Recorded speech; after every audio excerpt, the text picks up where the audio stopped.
সেইজন মহাৰাজ পৰীক্ষিতক শেষ সময়ৰ শেষ প্ৰশ্নটো শুকদেৱে সুধিলে, হে ৰাজন, আজি 7 দিনে তুমি মোক প্ৰশ্ন কৰিছা আৰু তুমি সোধা প্ৰশ্নবিলাকৰ মই একাধিক্ৰমে উত্তৰ দি গৈছোঁ, কিন্তু আজি শেষত মই তোমাক এটা প্ৰশ্ন সুধিম, সেই উত্তৰটো তুমি মোক যদি সঠিককৈ দিব পাৰা তেনেহ'লে মই জানিম তুমি ভাগৱত সিদ্ধ হৈছা।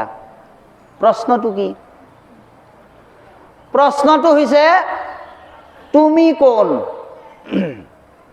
প্ৰশ্নটো সুধিছে তুমি কোন? পৰীক্ষিতে কৈছে মই ৰাজা পৰীক্ষিত।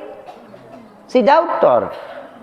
তুমি কোন বুলি ক'লি, আপোনাকে যদি মই সুধো আপুনি কোন, তেতিয়া আপুনি নক'ব আপোনাৰ পৰিচয়টো।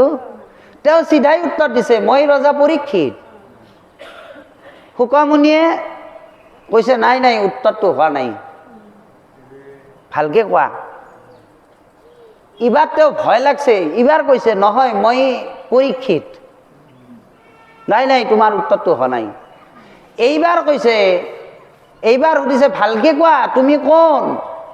এতিয়া তেওঁ কৈছে মই এটি আত্মাহে, মই দেহ নহয়।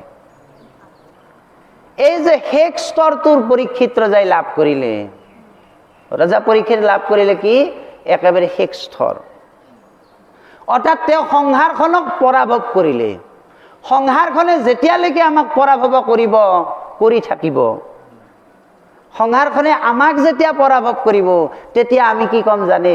আমি নিজৰ পৰিচয়ত গদগদ হৈ থাকিম। হয়নে কথাটো?